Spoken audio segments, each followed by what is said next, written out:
Hi hello കുട്ടൂസ് ഫാമിലിയുടെ പുതിയൊരു വീഡിയോയിലേക്ക് എൻ്റെ എല്ലാ കൂട്ടുകാർക്കും സ്വാഗതം. നമ്മളിന്ന് പരിചയപ്പെടാൻ പോകുന്നത് അതീവ ഔഷധ ഗുണമുള്ള കൊടിത്തൂവയെ കുറിച്ചാണ് കേട്ടോ. സാധാരണയായി തൊടികളിൽ കാണപ്പെടുന്ന ഒരു ഔഷധ സസ്യമാണ് കൊടിത്തൂവ. കൊടിത്തൂവ, ചൊറിയണം, വള്ളിച്ചൊറിയണം എന്നീ പേരുകളിലൊക്കെ ഇത് അറിയപ്പെടുന്നു. ഈ ചെടികളുടെ ഇലകളും തണ്ടുകളും സ്പർശിച്ചാൽ ശക്തമായ ചൊറിച്ചിലും തടുപ്പും ഉണ്ടാകും.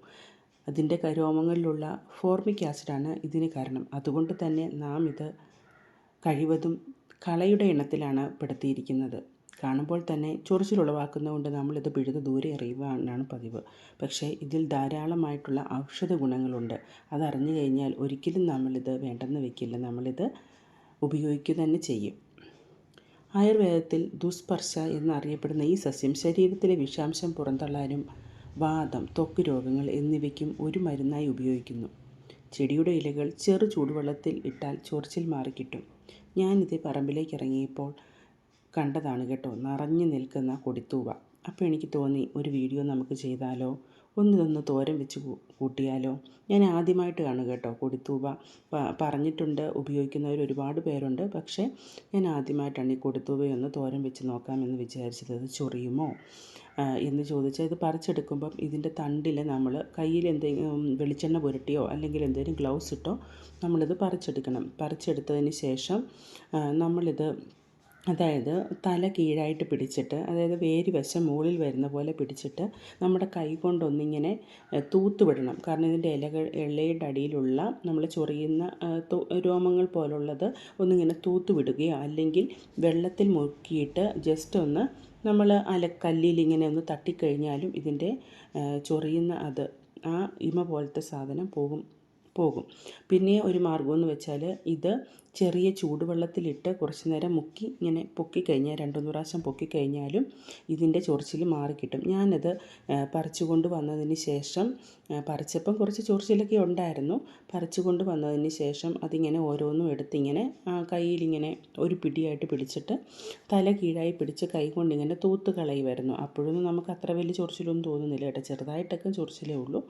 പക്ഷേ ഇത് പറിക്കുന്ന സമയത്ത് നമ്മളത് ശ്രദ്ധിച്ച് പറിച്ചില്ലെങ്കിൽ കൈയെല്ലാം ആകപ്പാടെ ചൊറിഞ്ഞ് നാശമാവും. അപ്പോൾ ഇത്തിരി വെളിച്ചെണ്ണ തൂത്താൽ മതി.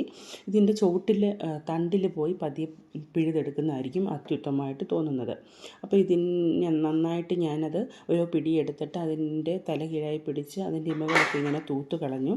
അതിനുശേഷം ഞാൻ ചെറിയ ചൂടുവെള്ളം ചൂടാക്കിയിട്ട് അതിലേക്ക് നമ്മൾ ഈ തൂത്ത് മാറ്റി വെച്ച് ഇതെല്ലാം കൂടെ ചെറിയ ചൂടുവെള്ളം ചൂടാക്കിയിട്ട് അതിലേക്കൊന്ന് പൊക്കിയും കൂടെ നമുക്ക് എടുക്കാം. ശരിക്കും പറഞ്ഞാൽ അതീവ ഗുണമുള്ള ഒന്നാണ് കേട്ടോ ഈ കൊടിത്തൂവ എന്ന് പറയുന്നത്. ഈ കർക്കിടക മാസത്തിൽ കഴിക്കേണ്ട അത്യുത്തമമായിട്ടുള്ള ഒരു ഇലയാണിത്. ഔഷധങ്ങളുടെ കലവറ തന്നെയാണ് കൊടിത്തൂവ എന്ന് പറയുന്നത്. കാൽസ്യം, അയൺ, വൈറ്റമിനുകൾ എന്നിവയാൽ സമ്പന്നമാണ് ഈ ഇലകൾ. എല്ലുകളുടെ ആരോഗ്യത്തിനും ഉത്തമമാണ്. കാൽസ്യം അടങ്ങിയിരിക്കുന്നതിനാൽ സന്ധിവേദന, എല്ല് തേയ്മാനം എന്നിവ മാറാനൊക്കെ ഇത് സഹായിക്കുന്നുണ്ട്. ഞാനിത് ചെറിയ ചൂടുവെള്ളത്തിലേക്ക് ഇങ്ങനെ ഇത്തിരി നേരം മുക്കി പിടിച്ചിട്ട് 1-2 പ്രാവശ്യം ഇങ്ങനെ പൊക്കിയെടുക്കുന്നുണ്ട്. അപ്പോഴത്തേക്കിനും ഇതിലുള്ള ആ ചൊറിച്ചിൽ നമുക്ക് തോന്നുന്ന അതിൽ കുറച്ച് ചൊറിച്ചിലില്ലാതെ തന്നെ നമുക്കത് കിട്ടും, ചെറിയ ചൂടുവെള്ളത്തിൽ മുക്കി പൊക്കുമ്പോൾ. അപ്പം ഇങ്ങനെയൊന്ന് ചെയ്ത് നോക്കിക്കഴിഞ്ഞാൽ നമുക്കിത് ചൊറിച്ചിലില്ലാതെ കിട്ടും. നമ്മളിത് ഈ ചൊറിയുന്ന ഇതിൽ ഈ കൊടിത്തൂവയ്ക്ക് ഈ ചൊറിയുന്ന സ്വഭാവം ഉള്ളതുകൊണ്ട് നമ്മളിത് തൊടിയിലൊക്കെ കണ്ടു കഴിഞ്ഞാൽ ഒന്നെങ്കിൽ ഇത് ചെത്തി ദൂരെ കളയും. കുട്ടികളൊക്കെ തൊട്ട് കഴിഞ്ഞാൽ അവരുടെ ശരീരമൊക്കെ ചൊറിയില്ല. അതുകൊണ്ട് നമ്മളിതിനെ, ഈ ഔഷധ സസ്യത്തിനെ ശരിക്കും പറഞ്ഞാൽ നമ്മുടെ ഈ ഔഷധ ഗുണത്തിൽ നിന്നും മാറ്റി നിർത്തിയിരിക്കുകയാണ്. അപ്പോൾ നമ്മൾ ഈ കർക്കിടക മാസത്തിൽ നമ്മൾ കഞ്ഞിയൊക്കെ കുടിക്കുമ്പം നമ്മുടെ ഔഷധ കഞ്ഞിക്കൂട്ടിലൊക്കെ ഇത് ഉപയോഗിക്കാം. തോരൻ വെച്ചൊക്കെ കൂട്ടണം. ശരീരത്തിന് ഒരുപാട് ഗുണങ്ങളുണ്ട്. അപ്പോൾ ഞാനിത് ചൂടുവെള്ളത്തിൽ മുക്കി അതിൻ്റെ തണ്ടൊക്കെ ഒന്ന് അരിഞ്ഞു മാറ്റിയിട്ട് നമുക്കിതിൻ്റെ ഇല മാത്രം മതി, തണ്ടൊന്നും നമ്മൾ ഉപയോഗിക്കുന്നില്ല. അപ്പോൾ അങ്ങനെ അതിൻ്റെ ഇലയെല്ലാം ഞാൻ ഓരോന്നും ഇങ്ങനെ എടുത്ത് മാറ്റിയിട്ടുണ്ട്. ഇനി നമുക്കിതൊന്ന് നന്നായി ഒന്ന് അരിഞ്ഞെടുക്കണം. സാധാരണ ചീരയൊക്കെ കഴിക്കുന്ന പോലെയൊക്കെ തന്നെയാണ്. കറി വെച്ച് കഴിഞ്ഞാൽ യാതൊരുവിധ ചൊറിച്ചിലൊന്നുമില്ല. ഞാൻ ആദ്യമായിട്ടാണ് ഇത് കൂട്ടുന്നത്. ഒരുപാട് പേര് പറഞ്ഞു, ഔഷധം കഴിക്കുന്നുണ്ടെങ്കിൽ പറഞ്ഞാലും സ്വയമേ നമ്മൾ ആദ്യമായിട്ടാണ് ഇത് ഉപയോഗിക്കുന്നത്. അപ്പോൾ ഉപയോഗിച്ച് നോക്കിയാലല്ലേ കഴിഞ്ഞാലല്ലേ നമുക്കിത് അറിയാൻ പറ്റുള്ളൂ ഇത് ചൊറിയുമോ ഇല്ലയോ എന്നൊക്കെ. ശരിക്കും പറഞ്ഞാൽ ഒരുപാട് ഗുണങ്ങളുള്ള ഒന്നാണ് ഇതെല്ലാം. ഈ ഇലകൾ നമ്മൾ കുറേശ്ശെ എടുത്തിട്ട് ഒന്ന് അരിഞ്ഞ് നമുക്ക് മാറ്റിയെടുക്കാം.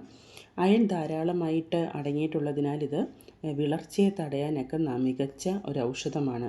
പിന്നെ ഗ്യാസ്, അസിഡിറ്റി തുടങ്ങിയ അകറ്റി ദഹനം മെച്ചപ്പെടുത്താനും ഈ ഇലകൾ നമ്മളെ സഹായിക്കാറുണ്ട്. പിന്നെ പെൺകുട്ടികളൊക്കെ ഉണ്ടാകുന്ന ആർത്തവ വേദനകളും ക്രമക്കേടുകളൊക്കെ നിയന്ത്രിക്കാനൊക്കെ ഇത് ഉത്തമമാണ്. ഈ ചൊറിയുന്ന നമ്മൾ ഈ തൊടിയിലൊക്കെ കാണുന്ന വലിച്ചെറിയുന്ന ഇതിന് ഇത്രയും ഗുണങ്ങളുണ്ടോ എന്ന് അറിയുമ്പോൾ തന്നെ നമുക്ക് അത്ഭുതം തോന്നും. ശരീരത്തിലെ അമിതമായ കൊഴുപ്പ് പുറന്തള്ളാനൊക്കെ ഇത് സഹായിക്കുന്നു. അങ്ങനെ ശരീരത്തിൻ്റെ അമിതവണ്ണത്തെയൊക്കെ നിയന്ത്രിക്കാനൊക്കെ ഇത് സഹായിക്കുന്നു. ഇതിൻ്റെ വേരുപയോഗിച്ചുണ്ടാകുന്ന കഷായം പനി, ചുമ, ശ്വാസകോശ രോഗങ്ങൾ എന്നിവയ്ക്കൊക്കെ നല്ലതാണ്. അപ്പം നമ്മളിവിടെ നമ്മുടെ കൊടുത്തൂവ അരിഞ്ഞെടുത്തിട്ടുണ്ട്. ഇനി നമുക്കിതിലേക്ക് ആവശ്യം ഒരു അരപ്പ് തയ്യാറാക്കണം. അതിന് ഒരു പാതി തേങ്ങയും 1/4 ടീസ്പൂൺ ജീരകവും 1/4 ടീസ്പൂൺ മഞ്ഞൾപ്പൊടിയും 3-4 നമ്മൾ കാന്താരിയും ഒരിത്തിരി കറിവേപ്പിലയും കൂടി എടുത്ത് ഒന്ന് ജസ്റ്റ് ചതച്ചെടുക്കണം. ഒരുപാട് അരഞ്ഞു പോലെ ചതച്ചെടുക്കണം. പിന്നെ ഒരു സവോള കൂടെ ഞാൻ ഇവിടെ ചെറുതായിട്ട് അരിഞ്ഞെടുത്തിട്ടുണ്ട്. അപ്പം നമുക്ക് നമ്മുടെ അരപ്പിനാവശ്യമായിട്ടൊന്ന് ചതച്ചെടുക്കാം. ഞാൻ ഈ ഇടികല്ലേ വെച്ചൊന്ന് ജസ്റ്റ് ചതച്ചെടുക്കുവാണ്. മിക്സിക്കകത്തിട്ട് ഒരുപാട് ഇങ്ങനെ അരഞ്ഞു പോകണ്ടല്ലോ എന്നോർത്ത്. കാന്താരിയും ജീരകവും ഒന്ന് അത്യാവശ്യം ഒന്ന് ചതഞ്ഞ് കിട്ടിയാൽ മതി. ബാക്കിയൊക്കെ ഒന്ന് ജസ്റ്റ് ഒതുക്കി മാത്രം കിട്ടിയാൽ മതി. പിന്നെ ഇങ്ങനെ അല്ലാതെ അല്ലാതെ ഈ അരിഞ്ഞു വെച്ച കൊടുത്തുവിലേക്ക് തേങ്ങയും മഞ്ഞൾപ്പൊടിയും കറിവേപ്പിലയും കൊച്ചുള്ളിയും ചതച്ചിട്ട് കാന്താരിയും ചതച്ചിട്ട് ഞെരടിയെടുത്തും ചേർക്കാം. ഞാൻ ഈ രീതിയിലാണ് വെച്ചിട്ട് എനിക്കിഷ്ടമായത്. അപ്പോൾ നമ്മളൊരു ചട്ടി അടുപ്പത്ത് വെച്ച് കടുക് പൊട്ടിച്ചു, കറിവേപ്പില ഇട്ടു. അതിന് ശേഷം നമ്മൾ അരിഞ്ഞ് വെച്ചിരിക്കുന്ന ഈ കുഞ്ഞ് സവോളയൊന്ന് വഴട്ടി കൊടുക്കാവേ. സവോള അല്ല, കൊച്ചുള്ളി ഒരു പിടി എടുത്തിട്ട് അത് പൊളിച്ച് ചതച്ചെടുക്കുന്നതും അത്യുത്തമമാണ്. അപ്പോൾ എനിക്കിവിടെ ഇത്തിരി കൊച്ചുള്ളി ഇല്ലാത്തതുകൊണ്ട് ഞാൻ സവോളയാണ് എടുത്തത്. ഇപ്പോൾ വഴണ്ട് വന്ന സവോളയിലേക്ക് നമ്മൾ ഈ ചതച്ച് വെച്ച നമ്മുടെ ഈ തേങ്ങാക്കൂട്ട് ഒന്നങ്ങോട്ട് ചേർത്ത് കൊടുക്കാം. അതിൻ്റെ ജസ്റ്റ് ഒരു ഇത് കണ്ടോ, ജസ്റ്റ് ഞാൻ ചതച്ചിട്ടേ ഉള്ളൂ. പീര പോലെ ഒരുപാടങ്ങ് അരച്ചെടുത്തിട്ടില്ല. അതൊന്ന് പച്ചമണം മാറുമ്പോഴത്തേന് നമ്മൾ ഈ അരിഞ്ഞ് വെച്ച കൊടുത്തൂവയൊന്ന് ഈ ഇലയൊന്ന് അതിലേക്ക് മണ്ടയിലേക്ക് നിരത്തി കൊടുക്കാം. ജസ്റ്റ് ഒന്ന് നിരത്തി അതൊന്ന് പൊത്തി ഇങ്ങനെ വെച്ചിട്ട് ഒരു 2 സെക്കൻഡ് നമുക്കൊന്ന് അടച്ച് വെക്കാം. അപ്പോഴത്തേനും ഇത് ആ ചൂട് ആവിയിലൊന്ന് പമ്മി വരും. ഇപ്പോൾ ഇങ്ങനെ ഇരിക്കുമല്ലേ, അപ്പോൾ നമുക്കതൊന്ന് അടച്ചു വെക്കാം. ഒരു 2 സെക്കൻഡ് കഴിയുമ്പോഴത്തേക്കിനും അതൊന്ന് തുറന്ന് നന്നായിട്ടൊന്ന് ഇളക്കി യോജിപ്പിച്ച് കൊടുക്കുക. ഇപ്പം ചീര ഇലവർഗ്ഗത്തിൽപ്പെട്ടതൊക്കെ ഒന്ന് ആവി കയറിയാൽ തന്നെ പെട്ടെന്ന് വേകുന്ന ഒന്നാണ്. അപ്പം നമുക്കിത് നന്നായിട്ടൊന്ന് ഇളക്കി യോജിപ്പിച്ച് ഒരിത്തിരി സമയം ഒന്ന് അടച്ച് വെച്ച് വേവിക്കാം. ഇപ്പോൾ ഏകദേശം പാതി വേവായിട്ടുണ്ട്.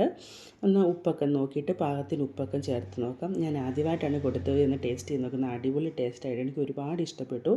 നമ്മൾ മുരിങ്ങയിലേക്കും കറി വെച്ച് നമ്മൾ മുരിങ്ങയില തോരനൊക്കെ മുട്ടയൊക്കെ ഇട്ട് കറി വെക്കുന്ന അതേ ടേസ്റ്റാണ്. അടിപൊളി ടേസ്റ്റാണ് കേട്ടോ. എന്തായാലും ചൊറിയൊന്നുമില്ല. അപ്പോൾ എല്ലാവരും ഉണ്ടാക്കി നോക്കണേ. അപ്പോൾ പുതിയൊരു വീഡിയോ ആയിട്ട് കാണാം. രക്തശുദ്ധി വരുത്താനും മൂത്രത്തിലെ കല്ല്, യൂറിനറി ഇൻഫെക്ഷൻ, ആർത്തവ പ്രശ്നങ്ങൾ, സന്ധിവേദന, പ്രമേഹം എന്നിവയ്ക്കൊക്കെ ഉത്തമമാണ് കേട്ടോ.